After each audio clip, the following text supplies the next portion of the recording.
Hello മക്കളെ, അപ്പോൾ നമ്മുടെ മുമ്പിലുള്ളത് ഒരു സ്പെഷ്യൽ ഗസ്റ്റാണ്. നമ്മുടെ കേരള +2 പബ്ലിക് എക്സാമിൽ 1200 മാർക്കും വാങ്ങിയിട്ടുള്ള മുഹമ്മദ് മുർസിലാണ് നമ്മുടെ മുമ്പിലുള്ളത്. ഇല്ല സീക്രട്ട് ഒന്നുമില്ല. സാധാ പോലെ പഠിച്ച് എക്സാമിനർ 2 കൊല്ലം ബാച്ചിലുണ്ടായിരുന്നു. റിസൾട്ട് ചെക്ക് ചെയ്തപ്പോൾ എൻ്റെ റിസൾട്ട് തന്നെയാണോ എന്ന് തോന്നിയതോ? അത് ഞാൻ വെബ്സൈറ്റ് മാറി ചെക്ക് ചെയ്തിട്ടൊക്കെ ഉണ്ടായിരുന്നു. 2-3 വെബ്സൈറ്റൊക്കെ ചെക്ക് ചെയ്ത് പിന്നെ ഒരു പേടി നിന്ന് ബയോളജി ആയിരുന്നു.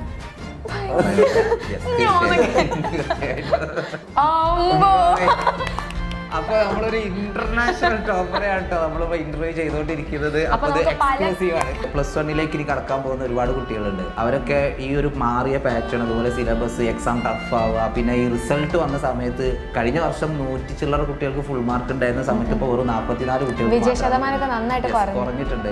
അപ്പൊ ഒരുപാട് എന്താ പറയാ, അങ്ങനെ മാനസിക സമ്മർദ്ദങ്ങളൊക്കെ ഇരിക്കുന്ന കുട്ടികൾക്ക് 10ാം ക്ലാസ് കഴിഞ്ഞ് +1 എത്താൻ വേണ്ടി പോകുന്നത്. അവരോട് എന്താണ് മോന് പറയുന്നത്? ഇപ്പോൾ ഈ സിലബസ് ഒക്കെ മാറുകൊണ്ട് PYQസിനൊന്നും വലിയ ഇമ്പോർട്ടൻസ് ഇല്ല എന്ന് പറയുന്നുണ്ട്. അതിനോട് എന്താ മോന് പറയാം? അപ്പോൾ മോന്റെ കയ്യിൽ നിന്ന് എന്തെങ്കിലുമൊക്കെ കിട്ടിയാൽ, അത് ആ ഒരു ടിപ്പ് അല്ലെങ്കിൽ ആ ഒരു ട്രിക്ക് കിട്ടിക്കഴിഞ്ഞാൽ എനിക്കത് ഫോളോ ചെയ്താൽ എനിക്ക് അങ്ങോട്ട് എത്താൻ പറ്റില്ല. എനിക്കും അറിയില്ല, അത് ഞാനും കണ്ടെത്തുന്നുള്ളൂ.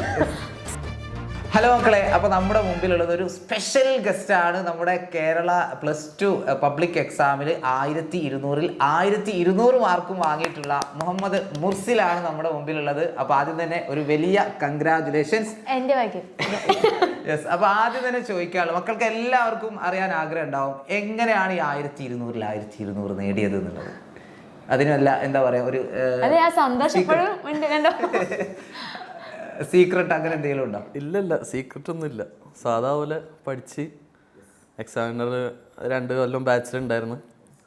അപ്പം അങ്ങനെ ഓരോ റിവിഷനും ഒക്കെ കഴിഞ്ഞ് +1ഉം +2ഉം ഫുൾ മാർക്ക് കിട്ടി. സന്തോഷമായിട്ട്. അപ്പോൾ അഗ്നി ബാച്ചിലും ഉണ്ടായിരുന്നില്ലേ? +1 ഉണ്ടായിരുന്നു, +2 ഉയര ബാച്ചിലും അവിടെ കൂടെ തന്നെ ഉണ്ടായിരുന്നു. യെസ്. അപ്പോൾ എങ്ങനെ ഉണ്ടായിരുന്നു റിസൾട്ട് അറിഞ്ഞ സമയത്ത്? എങ്ങനെയായിരുന്നു ഇത്രയും മാർക്ക് കിട്ടുന്നുള്ളത്? മാർക്ക് ഉണ്ടാവും, പക്ഷേ ഫുൾ മാർക്ക് എക്സ്പെക്ട് ചെയ്തിട്ടില്ല. അപ്പോൾ എല്ലാവർക്കും ഒരു ഷോക്ക് തന്നെയായിരുന്നു. എനിക്കും നല്ല ഷോക്കായിരുന്നു. റിസൾട്ട് ചെക്ക് ചെയ്തപ്പോൾ എൻ്റെ റിസൾട്ട് തന്നെയാണോ എന്ന് തോന്നിയതോ? അത് ഞാൻ വെബ്സൈറ്റ് മാറി ചെക്ക് ചെയ്തിട്ടൊക്കെ ഉണ്ടായിരുന്നു. 2-3 വെബ്സൈറ്റൊക്കെ ചെക്ക് ചെയ്ത് ഉറപ്പിക്കാൻ വേണ്ടിയിട്ട്. +1 എന്തായാലും ഫുൾ മാർക്ക് ആയിരുന്നല്ലോ കിട്ടിയിട്ടുണ്ടായിരുന്നത്. +2 ഏത് സബ്ജക്റ്റിനായിരുന്നു ഒരു പേടി ഉണ്ടായിരുന്നു? അതായത് ഇതിലും മാർക്ക് കുറയാൻ ചാൻസ് ഉണ്ടെന്ന് തോന്നിയത്? പിന്നെ ഒരു പേടി നിന്ന് ബയോളജി ആയിരുന്നു.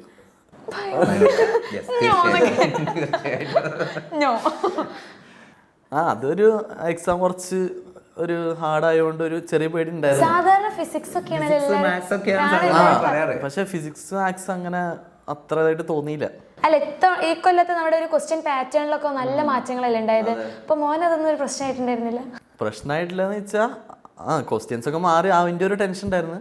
പക്ഷെ എക്സാം എഴുതി കഴിഞ്ഞപ്പോൾ ഒരു അത്യാവശ്യം നല്ല മാർക്ക് കിട്ടുന്നൊരു പ്രതീക്ഷ ഉണ്ടായിരുന്നു. പിന്നെ മോൻ എവിടെയാ പഠിച്ചതൊക്കെ? ഞാൻ അവിടെ സ്റ്റാർട്ടിങ് പോലെ തന്നെ അബുദാബി, ഇപ്പോൾ കഴിഞ്ഞ 8 കൊല്ലമായിട്ട് മോഡൽ സ്കൂൾ പഠിക്കുക. അബുദാബി തന്നെയായിരുന്നു. എങ്ങനെയാ അവിടുത്തെ റാങ്കിങ് ഒക്കെ വെച്ച് നോക്കുമ്പോൾ എങ്ങനെയായിരുന്നു? അവിടെ ഇക്കൊല്ലം UAE ഫുൾ മാർക്ക് എനിക്ക് മാത്രമേ ഉള്ളൂ. അപ്പൊ നമ്മളൊരു ഇന്റർനാഷണൽ ടോപ്പറെയാണ് കേട്ടോ നമ്മളിപ്പോ ഇന്റർവ്യൂ ചെയ്തോണ്ടിരിക്കുന്നത്. അപ്പൊ നമുക്ക് പല കാര്യങ്ങളും ചൂഴ്ന്നെടുക്കാനുണ്ട്. അവിടുത്തെ ഒരു പഠന സാഹചര്യം, അതുപോലെ ഈ നാട്ടിലെ അല്ലേ, ആ കാര്യങ്ങളൊക്കെ ചോദിക്കാറിയണം. അപ്പൊ എങ്ങനെയുണ്ടായിരുന്നു അവിടുത്തെ ആ ഒരു സ്കൂൾ ലൈഫ്? പ്രത്യേകിച്ച് ഞങ്ങളെ സ്കൂള് അത്യാവശ്യം എല്ലാ വർഷവും നല്ല പെർഫോമൻസ്. അതെ. അപ്പോൾ അങ്ങനെ തന്നെ എല്ലാ വർഷവും നല്ല കുറേ എക്സാംസ് ഉണ്ടാവും.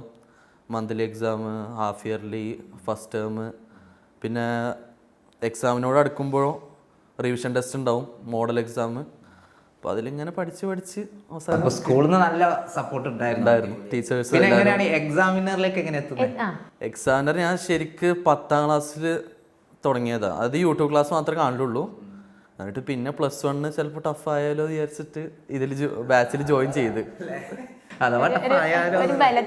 ആ തീരുമാനം എക്സാമിനറിൽ ജോയിൻ ചെയ്ത ആ തീരുമാനം തെറ്റായി പോയി? ഇല്ല ഉറപ്പാണ്. അപ്പൊ എന്തുകൊണ്ടാണ് എക്സാമിനറിനെ ചൂസ് ചെയ്യാൻ? ഒരുപാട് പ്ലാറ്റ്ഫോം ഉണ്ടല്ലോ, എന്തുകൊണ്ടാണ് എക്സാമിനർ? ഞാൻ ഫസ്റ്റ് കണ്ടു തുടങ്ങിയത് എക്സാമിനർ ആയിരുന്നു, പിന്നെയാണ് വേറെ കുറെ യൂട്യൂബ് ചാനൽ കണ്ടതും. ഏതെങ്കിലും ഒരു ഫാക്കൽറ്റിയുടെ ക്ലാസ് കണ്ടതുകൊണ്ടാണ് അങ്ങനെ പറയാൻ പറ്റും. ക്ലാസ് കണ്ടുകൊണ്ടാണ്. ഫിസിക്സ് ഫേവറേറ്റ് സബ്ജക്ട് ഏതാ? ബയോളജിയാണ്, പക്ഷെ അതാണ് കുറച്ച് പ്രശ്നമുള്ളത്. ബയോളജി എല്ലാവർക്കും ഒരു ഫേവറേറ്റ് ആണ്. പിന്നെ ഞാനിവിടെ ഇരിക്കുന്നുണ്ട് ചോദിക്കാം, ഞാൻ ഹിന്ദിയാണല്ലോ എടുക്കുന്നത്, സെക്കൻഡ് ലാംഗ്വേജ് ഏതായിരുന്നു? മലയാളമായിരുന്നു. അല്ല ഞാൻ അതല്ലെങ്കിൽ കുഴപ്പമില്ലല്ലോ, മലയാളത്തിൽ ഫുൾ മാർക്ക് ആയിരുന്നല്ലേ. മലയാളം ബുദ്ധിമുട്ടുണ്ടായിരുന്നോ? എനിക്ക് ഹിന്ദിയെ കാട്ടി കൂടുതൽ കുറച്ച് കംഫർട്ടബിൾ മലയാളം ആയതുകൊണ്ട്. പക്ഷെ എഴുതാനൊക്കെ നല്ല കഴിവുള്ള ആൾക്കാർ കവിതയോ അല്ലെങ്കിൽ കഥകൾ നല്ല ഹോബീസ് ഒക്കെ ഉണ്ടോ? ഇല്ല, കവിത അങ്ങനല്ല. പാട്ട് പാടുന്നൊക്കെ ഒരു തോന്നല്ലേ? പാട്ട് പാടാ ചെറുതായിട്ടൊക്കെ? പാടില്ല, കണ്ട അവിടുന്ന് പറയുന്നു പാടുന്നൊക്കെ. ഓക്കെ, അപ്പോൾ ഏതായാലും നമ്മുടെ ഈ ഒരു +1 ഇനി കടക്കാൻ പോകുന്ന ഒരുപാട് കുട്ടികളുണ്ട്. അവരൊക്കെ ഈ ഒരു മാറിയ പാറ്റേൺ, അതുപോലെ സിലബസ്, എക്സാം ടഫ് ആവുക, പിന്നെ ഈ റിസൾട്ട് വന്ന സമയത്ത് കഴിഞ്ഞ വർഷം 100 ചില്ലറ കുട്ടികൾക്ക് ഫുൾ മാർക്ക് ഉണ്ടായിരുന്ന സമയത്ത് ഇപ്പോൾ വെറും 44 കുട്ടികൾക്ക് കുറഞ്ഞിട്ടുണ്ട്. അപ്പോൾ ഒരുപാട് എന്താ പറയാ, അങ്ങനെ മാനസിക സമ്മർദ്ദങ്ങളൊക്കെ ഇരിക്കുന്ന കുട്ടികളെ ഇപ്പോൾ 10ാം ക്ലാസ് കഴിഞ്ഞ് +1 എത്താൻ വേണ്ടി പോകുന്നത്, അവരോട് എന്താണ് മോന് പറയുന്നത്? മോനായിരിക്കും കറക്റ്റ് അഡ്വൈസ് കൊടുക്കാൻ പറ്റുക, കാരണം ഒരു മാർക്ക് പോലും കളയാതെ ഇരിക്കുന്നു. അഡ്വൈസ് എന്ന് പറയുമ്പോൾ നന്നായി പഠിക്കുക, അല്ലാണ്ട് വേറൊന്നും പറയാനില്ല. ഒരു ദിവസം എത്ര മണിക്കൂറൊക്കെ ഇരുന്ന് പഠിക്കേണ്ടി വരും +1? ഈ 10ാം ക്ലാസ് എന്ന് പറയുമ്പോൾ മോന് CBSE ആയിരുന്നോ? അല്ല, കേരള ബോർഡ്, കേരള സിലബസ്. അപ്പോൾ സാധാരണ സ്റ്റേറ്റ് സിലബസുകാരെ കൂടി പറയുന്ന ഒരു കാര്യമാണ്, അത് നമുക്ക് പരീക്ഷയുടെ തലേന്ന് ഒന്നെങ്കിലും A+ കിട്ടുന്നുള്ളൂ. പക്ഷെ +1 എത്തിയപ്പോൾ നല്ല ചേഞ്ച് ഉണ്ടായിരുന്നു, പ്രത്യേകിച്ച് +2 എത്തിയപ്പോഴേ കുറച്ചുകൂടി ചേഞ്ച് ആയത്. അപ്പോൾ ഈ SSLCയിൽ പോയാൽ മതിയോ +1? ഇല്ല, അത് പോരാ. എത്രത്തോളം ഒന്നുകൂടി ഹാർഡ് വർക്ക് ചെയ്യും? കുറച്ചുകൂടി നല്ല റിവൈസ് ചെയ്യും, മുന്നത്തെ ക്വസ്റ്റ്യൻ പേപ്പർ ചെയ്യുക, പിന്നെ ഇങ്ങനെ കുറേ ഇൻസ്റ്റിറ്റ്യൂട്ടുകളിലെ ക്ലാസ്, അതൊക്കെ ഹെൽപ്ഫുൾ ആവും. എവിടെ നിന്നൊക്കെ കിട്ടും, അവിടെ നിന്നൊക്കെ എങ്ങനെ കൃത്യമായിട്ട് ടൈം ടേബിൾ ഒക്കെ ഉണ്ടാക്കിയിട്ട് ഭയങ്കര ആയിട്ടായിരുന്നു പോയിട്ടുണ്ടായിരുന്നു, കൃത്യമായ പ്ലാനിങ് ഒക്കെ? ടൈം ടേബിൾ ഇല്ല, ഞാൻ എക്സാം എടുക്കുമ്പോൾ രാവിലെ നേരത്തെ എണീറ്റ് സ്കൂള് ഉച്ചക്കാവും, ഞങ്ങൾക്ക് അങ്ങനെ ആഫ്റ്റർനൂൺ ഷിഫ്റ്റാണ്. അപ്പോൾ രാവിലത്തെ ആ ഒരു കുറച്ച് ടൈം ഉപയോഗിക്കും, രാത്രി അങ്ങനെ എക്സാമിൻ്റെ ടൈമിൽ മാത്രമേ പഠിക്കുള്ളൂ, കൂടുതൽ രാവിലെ തന്നെ പഠിച്ച് തീർക്കല നോക്കല്. ഇപ്പൊ എക്സാം ഇല്ലാത്ത സമയത്തൊക്കെ ആണെങ്കിൽ, അല്ലെ നോർമൽ ക്ലാസ് ഒക്കെ ഉള്ള സമയത്തും ഈ ടൈം ഇങ്ങനെ, അതായത് അത് രാത്രി നോക്കുള്ളൂ. അപ്പോൾ രാത്രി ജന്മനാ പടുവാണ്, ജന്മന ഇങ്ങനെ തന്നെ ആയിരിക്കും അല്ലേ? അവന് കുറച്ച് സമയം മതി, പക്ഷെ എല്ലാവരും അങ്ങനെയല്ലല്ലോ, നമുക്ക് കുറച്ചുകൂടിയൊക്കെ ഹാർഡ് വർക്ക് ചെയ്യേണ്ട കുട്ടികളൊക്കെ ഉണ്ടാവും അല്ലേ. അപ്പോൾ തീർച്ചയായിട്ടും എന്താ പറയുക, നമ്മുടെ അഗ്നി ബാച്ചിലും ഉയര ബാച്ചിലും മോൻ ഉണ്ടായിരുന്നല്ലോ. അപ്പോൾ ഈ ഒരു ബാച്ചിൽ മോൻ ഏറ്റവും കൂടുതൽ യൂസ്ഫുൾ ആയിട്ടുള്ള ഒരു ഫീച്ചർ എന്ന് പറയാതായിരിക്കും? പ്രീവിയസ് ഇയർ ക്വസ്റ്റ്യൻസിൻ്റെ വീഡിയോ ഉണ്ടാവുമല്ലോ ഓരോ ചാപ്റ്ററിന്, അതാ കൂടുതലും നോക്കാറ്. എല്ലാ ചാപ്റ്ററും പഠിച്ചു കഴിയുമ്പോൾ അതെടുത്ത് നോക്കി, കുറേ പ്രതീക്ഷിക്കാത്ത ക്വസ്റ്റ്യൻസ് ഒക്കെ ഉണ്ടാവില്ലേ, അപ്പോൾ അതൊക്കെ നോക്കി പഠിക്കലാണ് ഒരു നല്ലത്. ഇപ്പോൾ പിന്നെ കുറച്ചുകൂടി ടഫായ ഒരു കുഴപ്പമുണ്ടാവില്ല. പിന്നെ ഒരുപാട് കുട്ടികൾ ഇപ്പോൾ ഈ സിലബസ് ഒക്കെ മാറും, PYQസിനൊന്നും വലിയ ഇമ്പോർട്ടൻസ് ഇല്ല എന്ന് പറയുന്നുണ്ട്, അതിനോട് എന്താ മോന് പറയാനുള്ളത്? ഇനിയിപ്പോൾ പുതിയ സിലബസ് എന്തായാലും ക്വസ്റ്റ്യൻസ് മുന്നേ ചോദിച്ചൊക്കെ തന്നെ ഉണ്ടാവുള്ളൂ. ഇപ്പോൾ ഇപ്രാവശ്യം കെമിസ്ട്രി നല്ല ടഫാക്കി, അതിൻ്റെ പിറ്റേ ദിവസം തന്നെ ഒരു PDF വന്ന് ഫുൾ, അത് മൊത്തം എക്സാമിൻ്റെ ക്വസ്റ്റ്യൻസ് ആയിരുന്നു, കഴിഞ്ഞ ഒരു 5-10 കൊല്ലത്തെ കുറേ മുന്നത്തെ ക്വസ്റ്റ്യൻ. അപ്പോൾ അതിനുശേഷം എല്ലാവരും എക്സാം ക്വസ്റ്റ്യൻ പേപ്പർ നോക്കാൻ തുടങ്ങി ഞങ്ങളുടെ സ്കൂളിൽ, മാത്സിനൊക്കെ ആയിട്ട്. അപ്പോൾ PYQs വളരെ ഇമ്പോർട്ടൻ്റ് ആണ് അല്ലേ? അത് നമ്മൾ പാറ്റേൺ മാറി എന്ന് പറഞ്ഞിട്ട് നമ്മൾ PYQs നോക്കാതിരുന്നൊരു കാര്യമില്ല. നമുക്ക് മാക്സിമം എത്രത്തോളം വർഷത്തെ, കഴിഞ്ഞ ഒരു 10 വർഷത്തെ ക്വസ്റ്റ്യൻ പേപ്പർ നോക്കാൻ പറ്റുകയാണെങ്കിൽ അത് ഏറ്റവും നന്നായിരിക്കും എന്നാണ് മോന് പറയുന്നത് അല്ലേ? പിന്നെ ഡെയിലി റുട്ടീനൊക്കെ എങ്ങനെയാണ്? രാവിലെ നേരത്തെ എണീറ്റ് ഒരു സാധാരണ നോർമൽ എക്സാം ഒന്നുമില്ല, രാവിലെ ഒരു സാധാ സ്കൂൾ പോണ ദിവസമാണെങ്കിൽ ഒരു 8-8:30 ആകുമ്പോൾ എണീറ്റ് കാര്യങ്ങളൊക്കെ കഴിഞ്ഞ് 10-10 ആകുമ്പോഴത്തേനും സ്കൂളിൽ പോകും, കുറച്ച് പോകാനുണ്ട് സ്കൂളിലേക്ക്. അപ്പോൾ പിന്നെ രാത്രി 5:30 ആകുമ്പോൾ ക്ലാസ് കഴിയും, 7 മണിയൊക്കെ ആകുമ്പോൾ വീട്ടിൽ എത്തി, പിറ്റേ ദിവസത്തെ എന്തെങ്കിലും ചെയ്യാണ്ടെങ്കിൽ അതൊക്കെ ചെയ്ത് അങ്ങനെ ഉണ്ട്. അങ്ങനെ പ്രത്യേകിച്ച് ടൈം ടേബിൾ ഒന്നുമില്ല. 1200 മാർക്ക് ഞങ്ങള് വളരെ നോർമൽ ആയിട്ടുള്ള ഒരു മനുഷ്യൻ. അതായത് ഒരുപാട് കുട്ടികൾക്ക് അതായത് ഇപ്പോൾ സ്വപ്നം കാണുന്ന ഒരു മാർക്കിലേക്കാണ് അല്ലെങ്കിൽ ഒരു റാങ്കിലേക്കാണ് മോൻ എത്തിയുള്ളത്. അപ്പോൾ ഇത് ആഗ്രഹിക്കുന്ന ഒരുപാട് കുട്ടികളുണ്ടാവും. അപ്പോൾ മോൻ്റെ കയ്യിൽ നിന്ന് എന്തെങ്കിലുമൊക്കെ കിട്ടിയാൽ അത് ആ ഒരു ടിപ്പ് അല്ലെങ്കിൽ ആ ഒരു ട്രിക്ക് കിട്ടിക്കഴിഞ്ഞാൽ എനിക്കത് ഫോളോ ചെയ്താൽ എനിക്കും അങ്ങോട്ട് എത്താൻ പറ്റില്ല എന്ന് ആഗ്രഹിക്കുന്ന ഒരുപാട് കുട്ടികളുണ്ടാവും. എനിക്കും അറിയില്ല, അത് ഞാനും കണ്ടെത്തുന്നുള്ളൂ. സാധാ പോലെ പഠിക്കുക, വേറൊന്നും പറയാനില്ല. അപ്പോൾ ബാച്ചിലെ ക്ലാസ്സുകളൊക്കെ എങ്ങനെയാണ്? അത് ടൈം ടേബിൾ നമ്മൾ പ്രൊവൈഡ് ചെയ്യുന്നുണ്ട്, ആ ടൈം ടേബിൾ മോന് ഫോളോ ചെയ്യാൻ പറ്റുന്നുണ്ടായിരുന്നോ? ഇല്ല, അതില്ല. അത് സ്കൂളിനായിട്ട് മിക്സ് ആകുമ്പോൾ അങ്ങനെ ഫോളോ ആക്കാൻ കഴിയില്ല. ഞാൻ കുറച്ച് ടഫുള്ള ചാപ്റ്റേഴ്സൊക്കെ ഡീറ്റെയിൽഡ് വീഡിയോ ഉണ്ടാവില്ല, അത് കാണും. വൺ ഷോട്ട് വീഡിയോസും അതുപോലെ തന്നെ വൺ ഷോട്ടും പിന്നെ ബാച്ച് ആപ്പിൽ അപ്ലോഡ് ചെയ്യുന്ന അതും. നോട്ട്സ് ഒക്കെ പ്രിപ്പയർ ചെയ്തിട്ട് തന്നെയാണോ നോട്ട്സ് സ്വന്തമായിട്ട് ക്ലാസ് ഉണ്ടാക്കി നോക്കിയിട്ട്? അതും ഹെൽപ്ഫുള്ളാണ്. നമ്മളെന്തേലും ട്രിക്സ് എന്തെങ്കിലും ഒക്കെ ഉണ്ടെങ്കിൽ അതിന്റെ സൈഡിൽ എഴുതിച്ച് ബയോളജി ടെക്സ്റ്റ് ബുക്കിൽ അണ്ടർലൈൻ ചെയ്ത് ഞാൻ അങ്ങനെ ബയോളജിക്ക് വേറെ നോട്ട് ഉണ്ടാക്കില്ല. ഈ ബയോളജി ഒക്കെ ഇങ്ങനെ കാണാതെ പഠിക്കുന്ന ആളാണ്, അങ്ങനെ പഠിച്ചുകൊണ്ട് വല്ല കാര്യമുണ്ടോ? അതിപ്പോ ഇങ്ങനെ സിലബസ് അല്ല ഈ സ്റ്റൈല് മാറിയ അപ്പൊ പെടും ബൈ ഹാർട്ടാക്കി പഠിച്ചാല്.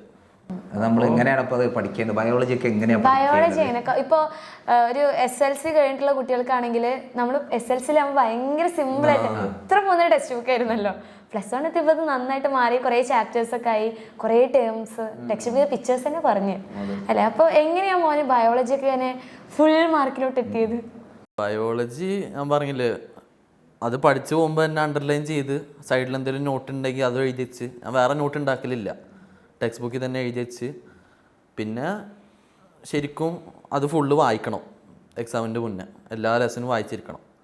അപ്പം തന്നെ കുറേ നമുക്ക് എഴുതാനുള്ള പോയിൻറ്റ്സ് കിട്ടും, ചെറിയ ചെറിയ പോയിന്റുകൾ ഉണ്ടാവില്ല അതൊക്കെ കിട്ടും, അത് ഫുള്ളൊന്ന് വായിച്ചാൽ. ഞാൻ NCERT എക്സാമിൻ്റെ ടൈമിലാണ് വായിച്ചത്, അതിൻ്റെ മുന്നേ ഒന്നും വായിച്ചിട്ടില്ല. അപ്പോൾ അത് ഹെൽപ്ഫുള്ളായി. അപ്പോൾ ഈ ഫിസിക്സിൻ്റെ കേസിലെ ഡെറിവേഷൻസ് ഒക്കെ അപ്പം എന്തൊക്കെയാണ് അതൊക്കെ ഇങ്ങനെ എഴുതി വെക്കുമായിരുന്നു? അത് ക്ലാസ് ടൈമിൽ നോട്ടിൽ എഴുതി വെക്കും, പിന്നെ പ്രാക്ടീസ് ചെയ്യും. അത് ഞങ്ങളെ സ്കൂളിൽ മറ്റേ ഓരോ എക്സാം കഴിയുമ്പോൾ അപ്പോൾ അങ്ങനെ തന്നെ കുറച്ച് പ്രാക്ടീസ് ആവും, ഈ ക്വസ്റ്റ്യൻസ് വരുമ്പോൾ ഡിറൈവ് ചെയ്യാനൊക്കെ ആയിട്ട് അങ്ങനെ. പിന്നെ എന്താ പറയുക, നമ്മുടെ ലാബുകളൊക്കെ ഉണ്ടായിരുന്നല്ലോ, കെമിസ്ട്രി, ഫിസിക്സ്, സുവോളജി, ഈവൻ മാത്സിനടക്കം ലാബ് ഉണ്ടായിരുന്നു. എങ്ങനെയായിരുന്നു ആ ലാബിൻ്റെ ഒക്കെ ഒരു? ലാബും കുറച്ച് ടെൻഷനായിരുന്നു. അത് വർഷം മൊത്തം ചെയ്തിക്കണ്, പക്ഷെ എന്നാലും ലാസ്റ്റ് എത്തുമ്പോൾ ഒരു ഇതുണ്ടായിരുന്നു, ഒരു ചെറിയ. ഏറ്റവും ഇഷ്ടപ്പെട്ട ലാബ് ഏതാ? കെമിസ്ട്രി. ഇതല്ലേ ആ കളറൊക്കെ മാറുന്ന ടൈപ്പ് പരിപാടിയൊക്കെ, നല്ല രസമുള്ള പരിപാടി. യെസ്. പിന്നെ നമ്മൾ ഈ ഓൺലൈൻ പ്ലാറ്റ്ഫോം ആണല്ലോ നമ്മുടെ ഈ എക്സാമിൻ്റെ എന്ന് പറയുന്നത്. അപ്പോൾ ഈ ഒരു ബാച്ചിലേക്ക് ജോയിൻ ചെയ്യാൻ വേണ്ടി വീട്ടിൽ പറഞ്ഞ സമയത്ത് എന്തെങ്കിലും എതിർപ്പോ കാര്യങ്ങളോ, അതായത് ഒരുപാട് ഡിസ്ട്രാക്ഷൻസ് ഒക്കെ വരാൻ സാധ്യതയുള്ള ഒരു സംഭവമാണ്. എല്ലാവരും ഓഫ്ലൈൻ ആണല്ലോ പ്രിഫർ ചെയ്യുക. ഇല്ല, അങ്ങനെ എതിർപ്പൊന്നും ഉണ്ടായിട്ടില്ല. കാരണം ഞാൻ ടെൻത്തിൽ തന്നെ അവർക്ക് അറിയാം, യൂട്യൂബ് നോക്കി പഠിക്കുന്നുണ്ട്, വേറെ കുറേ ചാനലുകളൊക്കെ നോക്കുന്നുണ്ട്. അപ്പം ഞാൻ +1 എത്തിയപ്പോൾ പറഞ്ഞ് ഈ ചാനലിൽ ചേരണം, കുഴപ്പമൊന്നും ഉണ്ടായില്ല, ജോയിൻ ചെയ്ത്. ഫ്രണ്ട്സിന്റെ ഒക്കെ റിയാക്ഷൻ എന്തായിരുന്നു ഈ ഒരു റിസൾട്ട്? അവർക്ക് അറിയായിരുന്നോ? എല്ലാവർക്കും ഒരു പ്രതീക്ഷ ഉണ്ടായിരുന്നു, എനിക്കുണ്ടായിരുന്നില്ല. എന്നാലും എനിക്ക് മാത്രമില്ലായിരുന്നു, ബാക്കി എല്ലാവർക്കും ഉണ്ടായിരുന്നു. അങ്ങനെ കിട്ടി. പാരൻസ് സന്തോഷി. അല്ല, റിസൾട്ട് അറിഞ്ഞ സമയത്ത് മോനെ അവിടെ ആയിരുന്നു അതോ ഇവിടെ? ഞാൻ ഇവിടെ ആയിരുന്നു. ഞാൻ റിസൾട്ട് ഒരു എങ്ങനെ ആ റിസൾട്ട് അറിഞ്ഞ ആ ദിവസം ഒന്ന് എക്സ്പ്ലെയിൻ ചെയ്തു എങ്ങനെയായിരുന്നു എല്ലാവരുടെ നാട്ടുകാരൊക്കെ ഉണ്ടാവുമല്ലോ, എല്ലാവരും അറിഞ്ഞിട്ടുണ്ടാവില്ല. അത് ടൈമിന്റെ ഒരു പ്രശ്നം ഉണ്ടായിരുന്നില്ല. ഫസ്റ്റ് 2:30 തന്നെ തുടങ്ങിക്കണ ഇത് ലോഡാക്കല്. എന്നിട്ട് അവസാനം ഉപ്പ ഉണ്ടായിരുന്നില്ല വീട്ടിൽ, ഉമ്മയും പിന്നെ വല്യമ്മ മാത്രമേ ഉണ്ടായിരുന്നുള്ളൂ വീട്ടിൽ. അപ്പം അങ്ങനെ ഒരു 3:30 ആകുമ്പോൾ റിസൾട്ട് വന്ന് ഞാൻ തന്നെ ഫസ്റ്റ് നോക്കി, ആരും വിളിക്കാണ്ട് തന്നെ. എന്നിട്ട് നോക്കിയിട്ട് ഉമ്മാട് പറഞ്ഞി, അപ്പോൾ എന്നെ ഉപ്പ എത്തി. അപ്പം എല്ലാവർക്കും സന്തോഷമായി. എല്ലാവരും ഞാൻ പറഞ്ഞിട്ടുണ്ടായിരുന്നു ഒരു ഫുള്ള് കിട്ടില്ല, അത്യാവശ്യം നല്ല മാർക്ക് തന്നെ ഉണ്ടാകുമായിരിക്കും. അപ്പോൾ ഫുള്ള് കിട്ടിയെന്ന് പറഞ്ഞപ്പോൾ അതിനെക്കാട്ടിയും കൂടുതൽ സന്തോഷം. അപ്പോൾ ഒരുപാട് വർഷത്തെ ഹാർഡ് വർക്കാണ് അല്ലേ? അതായത് നമ്മൾ പെട്ടെന്ന് ഒരു +1 +2 മാത്രം പഠിച്ചതിൻ്റെ റിസൾട്ട് അല്ല ഇത്. നമ്മൾ കുഞ്ഞു ക്ലാസ്സിൽ പഠിക്കുന്ന കുട്ടികളൊക്കെ ഇത് കാണുന്നുണ്ടെങ്കിൽ തീർച്ചയായിട്ടും മനസ്സിലാക്കണം. നമ്മൾ ആ ബേസിക്സ് സെറ്റ് ആയിട്ടില്ലെങ്കിൽ, അതായത് 5ാം ക്ലാസ് മുതലെങ്കിലും നമ്മൾ ബേസിക്സും കാര്യങ്ങളൊക്കെ അടിപൊളിയായിട്ട് സെറ്റ് ആക്കിയില്ലെങ്കിൽ നമുക്ക് ഇതുപോലെയുള്ള ഒരു വിജയത്തിൽ അതുപോലെ ഇതേപോലെ ഇൻ്റർവ്യൂവിലൊന്നും വന്നിരിക്കാൻ വേണ്ടി പറ്റില്ല. അപ്പോൾ എല്ലാവരും എന്ത് ചെയ്യുക, ഏത് ക്ലാസ്സിലാണെങ്കിലും പഠിക്കുന്ന ആ ഒരു സമയത്ത് നന്നായിട്ട് ബേസ് സ്ട്രോങ് ആയിട്ട് പഠിക്കുക എന്നുള്ളതാണ് നമുക്ക് പറയാനുള്ളത്. പിന്നെ ഇനി എന്താണ് വാട്ട് ഈസ് നെക്സ്റ്റ്? ഞാൻ എൻട്രൻസ് നീറ്റിന് ഇപ്രാവശ്യം എഴുതിയിട്ടുണ്ടായിരുന്നു. എങ്ങനെ ഉണ്ടായിരുന്നു? അത് നല്ല പണിയായിരുന്നു. നല്ല പണിയായിരുന്നു. എന്താണ് തോന്നിയത്? എന്ത് ഡിഫറൻസാ തോന്നിയിട്ടുണ്ടായിരുന്നത്? ഞാൻ 1 മാസം ക്രാഷ് കോഴ്സ് പഠിച്ചിട്ടുണ്ടായിരുന്നു. അപ്പോൾ അതിൽ നിന്നൊക്കെ ബയോളജി അല്ലോ NCERT ഒക്കെ നോക്കി പോയോണ്ട് അത് വലിയ ഒരു കുഴപ്പമുണ്ടായിരുന്നില്ല. വലിയ ക്വസ്റ്റ്യൻസ് ആയിരുന്നില്ല, വായിക്കാൻ സമയം. ഫിസിക്സ് ആയിരുന്നു കുറച്ച് നല്ല പണി ഉണ്ടായിരുന്നു, കെമിസ്ട്രിയും. അപ്പം അത് രണ്ടും. ഇനി നീറ്റ് തന്നെ നോക്കുന്നേ? നീറ്റ്. ഡോക്ടർ ആരെങ്കിലും ഇൻഫ്ലുവൻസർ ആരെങ്കിലും ഉണ്ടോ? അതായത് ഒരാളെ കണ്ടിട്ടാണ് അങ്ങനെ? ഇല്ല, ഞാൻ ചെറുപ്പം പോലെ തന്നെ അങ്ങനെ പറയണതാ, ഡോക്ടറാണോ. കുഞ്ഞുനാൾ മുതലേ ഉള്ള ഒരു ആഗ്രഹമാണ് ഡോക്ടറാണെന്നുള്ളത്. അതെന്തായാലും ആവുമല്ലോ, അതിനൊരു സംശയമില്ല. അതൊക്കെ ഞാൻ ഉറപ്പിച്ചു വെച്ചതാണ്. ഇപ്പൊ +1 ആണോ +2 ആണോ ഏറ്റവും കൂടുതൽ ബുദ്ധിമുട്ടെന്ന് വെച്ച് കഴിഞ്ഞാൽ ഏതാ പറയാ? +2 ആയിരിക്കും. +2 അതെന്താ? +1 സമയം കുറവായിരിക്കും. അതായത് അലോട്ട്മെന്റിന്റെ പ്രോസസ്സും കാര്യങ്ങളും മോനെ അവിടെ ഇല്ല. പക്ഷെ എന്നാലും ഈ എക്സ്ട്രാ ലാബ് ഉണ്ട്, റെക്കോർഡ് അങ്ങനത്തെ ഒക്കെ ആയിട്ട് കുറെ ടൈം അങ്ങനെ പോകും. +2 ലാബും റെക്കോർഡും. +1 അങ്ങനെ ലാബൊന്നും അങ്ങനെ സീരിയസ് ആയിട്ട് എടുക്കില്ല. റെക്കോർഡൊക്കെ സ്വന്തമായിട്ടായിരുന്നു? റെക്കോർഡൊക്കെ സ്വന്തമായിട്ട്. ബയോളജി ഇഷ്ടമാണല്ലോ സാർ, അപ്പൊ എന്തായാലും ഇഷ്ടമായിരിക്കുമല്ലോ അല്ലേ? ചോദിക്കാലോ. ഓക്കെ, ഇപ്പോ ഈ +2 ഈ ഒരു സബ്ജക്റ്റ് ഇല്ലെങ്കിൽ അടിപൊളിയായിരുന്നു, അങ്ങനെ ഏതെങ്കിലും സബ്ജക്റ്റിന് തോന്നിയിട്ടുണ്ടോ ഇതൊന്നും വേണ്ടായിരുന്നു? ഫിസിക്സ് ആയിരിക്കും. ഫിസിക്സ് ഏറ്റവും ഇഷ്ടം അലക്സാണ്ടർ ഫിസിക്സിന്റെ ക്ലാസ് കണ്ടിട്ടാണ്. അലക്സാർ കാണുകയാണെങ്കിൽ നീറ്റ് ചെയ്തതിന് ശരിക്കും ഇങ്ങനെ ഒരു തീരുമാനത്തിലെത്തിണ്ടാവും എനിക്ക് തോന്നുന്നു. ഇല്ല, ഫിസിക്സ് പണിയാണെന്നുള്ളൂ. അത് പഠിക്കാൻ താല്പര്യമില്ല അങ്ങനല്ല, പക്ഷെ പഠിക്കാൻ കുറച്ച് പണിയുണ്ട്, ബുദ്ധിമുട്ടാണ്. പിന്നെ ഈ സാറ് പറയുന്നുണ്ട് ബുദ്ധിമുട്ടില്ല, മുന്നോട്ട് ഈ എക്സാം സമയത്ത് മോൻ എങ്ങനെയായിരുന്നു? പഠനമൊക്കെ എങ്ങനെയായിരുന്നു? എക്സാം സമയത്ത് എക്സാം നോമ്പിൻ്റെ ടൈമിലായിരുന്നു. അപ്പോൾ രാവിലെ നേരത്തെ അത്താഴത്തിന് എണീക്കും, പിന്നെ ഉറങ്ങില്ല. ഒരു ബോണസാണ്, അതൊരു ബോണസായി. അപ്പോൾ ആ ടൈമിൽ കുറച്ചധികം പഠിച്ച് തീർക്കുക. എക്സാമിൻ്റെ ടൈമിലൊക്കെ ആകുമ്പോൾ ടെക്സ്റ്റ് ബുക്ക് നന്നായിട്ട് വായിച്ചു നോക്കുമായിരുന്നു അതോ വേറെ എന്തെങ്കിലും? ബയോളജി കൂടുതൽ ടെക്സ്റ്റ് ബുക്ക് വായിക്കല്. ഫിസിക്സും കെമിസ്ട്രിയും ടെക്സ്റ്റ് ബുക്ക് അധികം വായിച്ചിട്ടില്ല. ഇപ്പോൾ നീറ്റിനെ ഒന്ന് NCERT ശരിക്കും ഒന്ന് വായിച്ച്, ബാക്കി സബ്ജക്റ്റിനൊക്കെ ഈ യൂട്യൂബ് ക്ലാസ്സും ബാച്ചിത്തെ ക്ലാസ്സൊക്കെ കണ്ട് നോട്ട് ഉണ്ടാക്കി, പിന്നെ ക്വസ്റ്റ്യൻസ് ചെയ്യും, ഈ പ്രീവിയസ് ഇയർ ക്വസ്റ്റ്യൻസ് ഒക്കെ. PYQ ആണ്. അപ്പൊ കുറേ പേര് തെറ്റ് ഇങ്ങനെ ധരിക്കുന്ന ഒരു കാര്യമാണ് പാറ്റേൺ മാറി, ഇനി PYQ നമുക്ക് വേണ്ട. ആ സാധനം ഈ പഴയ മുന്നത്തെ എക്സാം ഒക്കെ നല്ല ടഫ് ആയിരുന്നു, അത് നോക്കുമ്പോൾ മനസ്സിലാവും. അപ്പോൾ അതിലത്തൊക്കെ ക്വസ്റ്റ്യൻസ് തന്നെ ആയിരിക്കും ഈ ടഫ് ആക്കുകയാണെങ്കിൽ വരിക. ഈ പാറ്റേൺ മാറിയത് നന്നായി തോന്നിയിട്ടുണ്ട്? നന്നായി തോന്നിയിട്ടില്ല. അല്ല, ഫുൾ മാർക്ക് കിട്ടിയാൽ അല്ല ആക്ച്വലി നമ്മൾ ടീച്ചേഴ്സ് എപ്പോഴും പറയുന്നത് എക്സാംസ് എപ്പോഴും നന്നായിട്ട് ടഫ് ആവണം, അപ്പോഴാണ് നമുക്ക് യഥാർത്ഥ റിസൾട്ട് പുറത്തു വരുള്ളൂ. ഇതിപ്പോൾ എല്ലാവർക്കും എന്താ പറയുക, ഫുൾ A+ അല്ലെങ്കിൽ സിമ്പിൾ ക്വസ്റ്റ്യൻ ഇട്ട് കഴിഞ്ഞാൽ ആ നന്നായിട്ട് പഠിക്കുന്ന കുട്ടിയും അതുപോലെ ഒരു ആവറേജ് അല്ലെങ്കിൽ എബവ് ആവറേജ് ഉള്ള കുട്ടി എല്ലാവരും ഈക്വൽ ആയി പോകും. അപ്പോൾ ഇങ്ങനെ ഒരു സിസ്റ്റം കൊണ്ടുവന്നതിനോട് മോന് യാതൊരുവിധ യോജിപ്പും ഇല്ല എന്നാണ് പറയുന്നത്. സിസ്റ്റം കൊണ്ട് നമ്മള് മോഡൽ എക്സാം ഉണ്ടായിരുന്നല്ലോ, അപ്പോൾ മോഡൽ എക്സാം എല്ലാം ഈസി ആയെന്ന് വിചാരിച്ചപ്പോൾ എല്ലാവരും സുഖമായിട്ടിരുന്ന് ബോർഡ് എക്സാം ഇങ്ങനെ ആയിരിക്കും. പിന്നെ കെമിസ്ട്രിയും ഫിസിക്സും പേപ്പറൊക്കെ വന്നപ്പോഴാണ് മനസ്സിലായി ശരിക്കും കഴിഞ്ഞൊരു 4-5 വർഷത്തേക്ക് അതുപോലെയല്ല ക്വസ്റ്റ്യൻസ് ഒന്നും ഉണ്ടായിരുന്നത്. അപ്പോൾ അതൊരു കുറച്ച് അപ്പോൾ തീർച്ചയായിട്ടും അതൊരു ചെറിയൊരു ഒരു വീഴ്ച സംഭവിച്ചു തന്നെ പറയാം. അതായത് എല്ലാ കുട്ടികളും പറഞ്ഞിരുന്ന ഒരു പരാതി എന്ന് പറഞ്ഞാൽ മോഡൽ എക്സാം ഭയങ്കര ഈസി ആക്കും. മോഡൽ എക്സാം ടഫ് ആണെങ്കിൽ നമുക്ക് ഒന്ന് പ്രിപ്പയർ ചെയ്തിരിക്കും അതുണ്ടായിരുന്നു. പക്ഷേ ഈ ക്വസ്റ്റ്യൻ മാറുന്നത് ഒരു വിധത്തിൽ നല്ല തന്നെ. ഇപ്പൊ നമുക്ക് ഇപ്പൊ +2 റിസൾട്ട് വന്ന സമയത്ത് തന്നെ വിജയ ശതമാനം കുറഞ്ഞു. പണ്ടൊക്കെ ആണെങ്കിൽ നമ്മൾ പറയാം +2 അല്ലേ ++ ഒക്കെ കിട്ടും, ഇതിപ്പോ എങ്ങനെയും ഇതാക്കാം. ഇപ്പൊ സാധനം ഇല്ലല്ലോ. ഇപ്പൊ ഒരു വാല്യൂ തിരിച്ചറിയാൻ തുടങ്ങി. അതായത് +2 1200 മാർക്ക് എന്ന് പറഞ്ഞു കഴിഞ്ഞാൽ അത് നമുക്കൊന്നും ചെയ്യാൻ പറ്റാത്ത കാര്യമാണ് തീർച്ചയായിട്ടും അല്ലേ. അപ്പോൾ മോനെ ഏതായാലും നല്ല ഉയരത്തിൽ എന്താ പറയാ നമ്മുടെ ഡോക്ടറാകണം എന്നുള്ള ഒരു ആഗ്രഹത്തിലാണ്. അപ്പോൾ അതൊക്കെ എന്തായാലും നേടാൻ വേണ്ടി പറ്റട്ടെ എന്ന് ഞാൻ ആത്മാർത്ഥമായിട്ട് പ്രാർത്ഥിക്കുകയാണ്. പിന്നെ അടുത്തൊരു ക്വസ്റ്റ്യൻ ആണ്, ഇപ്പൊ ടൈം എങ്ങനെ മാനേജ് ചെയ്യുന്നത്? ഇപ്പൊ എക്സാമിന് ഇപ്പോ ടൈം മാനേജ്മെന്റ് കുറേ കുട്ടികൾക്കുള്ള ഒരു പ്രശ്നമാണ്. ഈ എക്സാം എഴുതുന്ന സമയത്ത് അത് മോൻ എന്താ ചെയ്തിട്ടുണ്ടായിരുന്നു? ചെറിയ 1 മാർക്ക് ക്വസ്റ്റ്യനും അതുപോലെ തന്നെ കുറച്ച് എസ്സേ പോലെ എഴുതേണ്ട ക്വസ്റ്റ്യൻ. ടൈം മാനേജ്മെന്റ് പ്രശ്നം ഉണ്ടാവും കൂടുതൽ ലാംഗ്വേജിനാണ്, ഇംഗ്ലീഷും മലയാളം. കാരണം ഇംഗ്ലീഷ് മലയാളം എഴുതിയാൽ തീരില്ല. ഒരു 6 മാർക്കിന് 2 പേജ്, 8 മാർക്കിന് 4 പേജ് അങ്ങനെയൊക്കെ എഴുതി തീർക്കുമ്പോഴത്തേനും അപ്പം അത് നമ്മളൊരു ടൈം വെച്ചാണ്ട് ഇരിക്കണം. ഫസ്റ്റത്തെ ഒരു 10 മിനിറ്റ് ആ ഫസ്റ്റ് ഫുൾ സെക്ഷനാണ് തീർത്ത്. ഞാൻ അങ്ങനെ ചെയ്യല്. ഫസ്റ്റത്തെ 10 മിനിറ്റിൽ ആ 1 മാർക്ക് 2 മാർക്കിന് ചെറിയ ചെറിയ ഫിൽ ഇൻ ദ ബ്ലാങ്ക്സ് അതൊക്കെ ഉണ്ടാവും. അതൊക്കെ തീർത്ത് 8 മാർക്കിൻ്റെ ക്വസ്റ്റിന് ചിലപ്പോൾ ഒരു ക്വസ്റ്റിന് 10-15 മിനിറ്റ് എടുക്കും. അങ്ങനെ ടൈം വെച്ച് എന്തോ ആയതിന് ബോർഡ് എക്സാമിന് പ്രശ്നമൊന്നും ഉണ്ടായില്ല.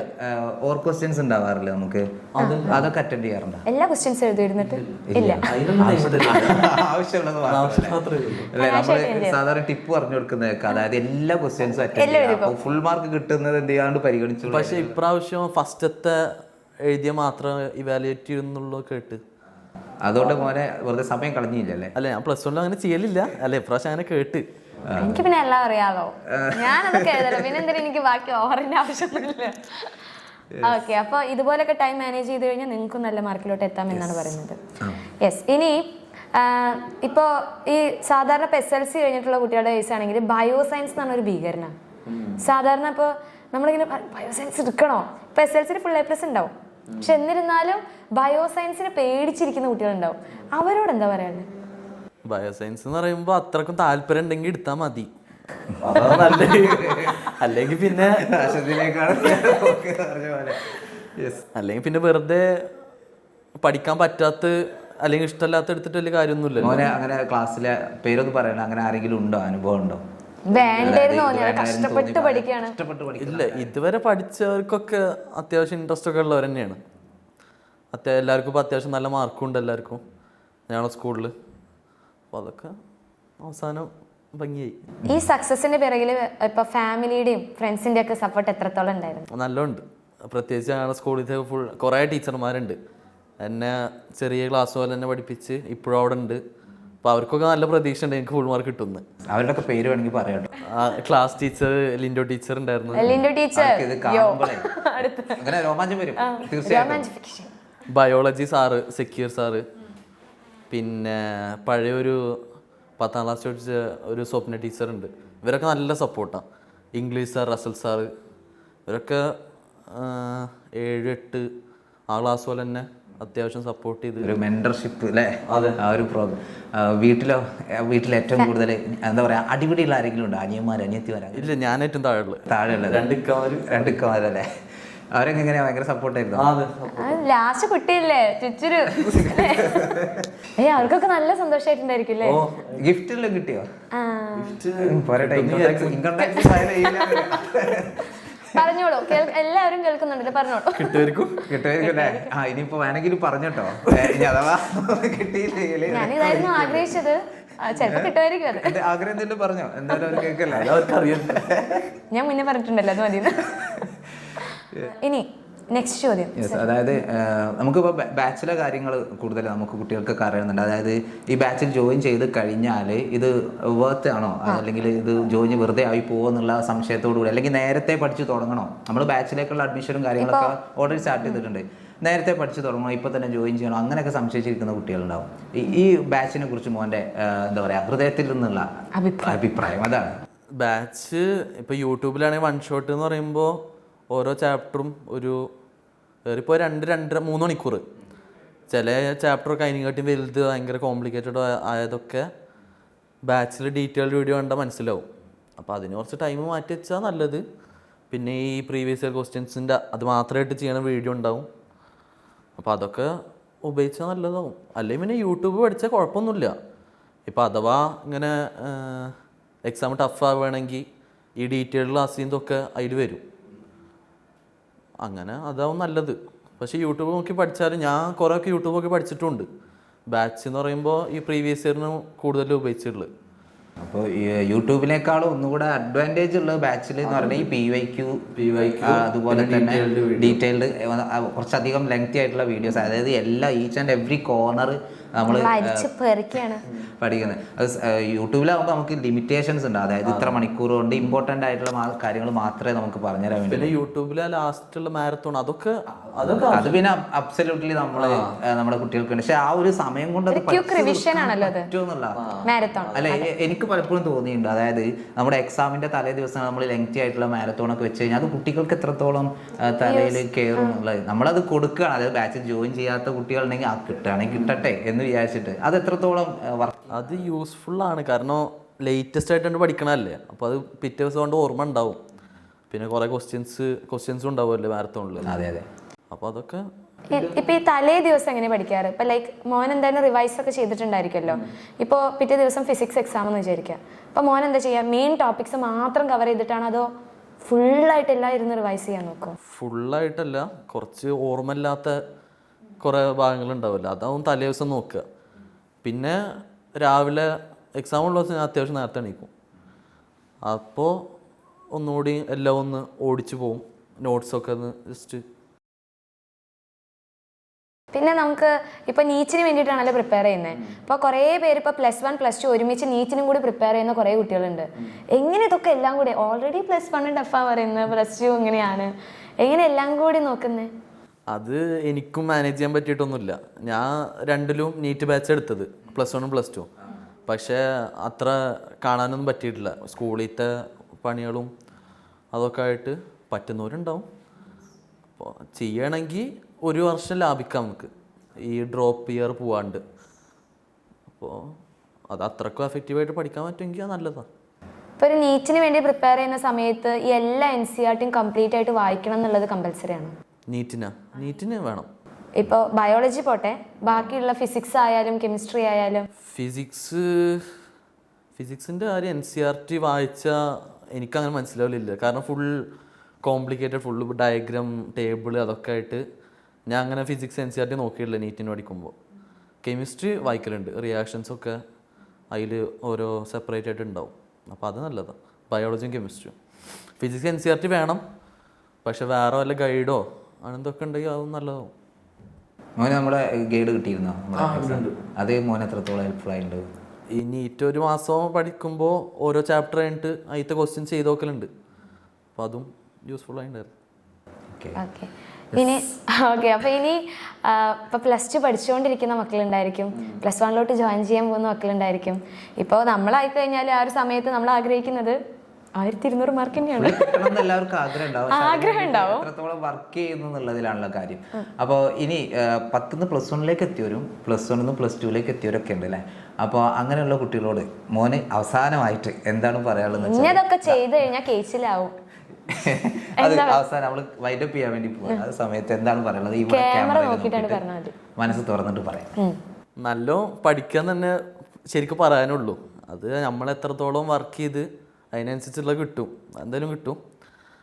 എക്സ്ട്രാ പണി ഓരോ റിവിഷനും എന്തെങ്കിലും ടെസ്റ്റുകൾ ഉണ്ടെങ്കിൽ അത് നോട്ട്സ് ഉണ്ടാക്കുക, സ്വന്തമായിട്ട് ചെയ്യാൻ നോക്കുക. ഈ PDF നോട്ട്സ് നല്ലതാണ് റിവിഷനൊക്കെ, പക്ഷെ ഞാൻ കൂടുതലും സ്വന്തമായിട്ട് എഴുതി പഠിക്കല അത് നോക്കിയിട്ട്. അപ്പോൾ അതൊക്കെ കുറച്ചുകൂടി നല്ലത്. പിന്നെ അത്രക്കും ആഗ്രഹമുണ്ട് അതിന് വേണ്ടി വർക്ക് ചെയ്യുക, അതന്നെ ഉള്ളു പറയാൻ. വർക്ക് ചെയ്താൽ റിസൾട്ട് ഉണ്ടാവും. ഇനി ഇൻ കേസ് ഇപ്പോൾ എന്താ പറയുക, കുറഞ്ഞ മാർക്കുകളൊക്കെ കുറഞ്ഞു പോയ കുട്ടികളൊക്കെ ഉണ്ടാവും. അവരാരും നിരാശപ്പെടുന്നു വേണ്ട. ഇത് നമ്മുടെ ജീവിതത്തിൻ്റെ ഒരു സ്റ്റെപ്പ് അല്ലേ, ഒരൊറ്റ സ്റ്റെപ്പ് മാത്രമാണ്. ഇനിയും ഒരുപാട് ടേണിംഗ് പോയിന്റുകളും ഒരുപാട് തീരുമാനങ്ങൾ എടുക്കേണ്ട ഒരു സമയമൊക്കെ വരാനുണ്ട്. അപ്പോൾ ഹോപ്പ് ഫോർ ദി ബെസ്റ്റ് എന്നൊക്കെ പറയുക. അപ്പോൾ എല്ലാവർക്കും ഓൾ ദി ബെസ്റ്റ്. ഏതായാലും നമ്മുടെ ടോപ്പറെ കണ്ട സന്തോഷത്തിൽ നമുക്ക് വീണ്ടും മുർസിൽ. ഓക്കെ.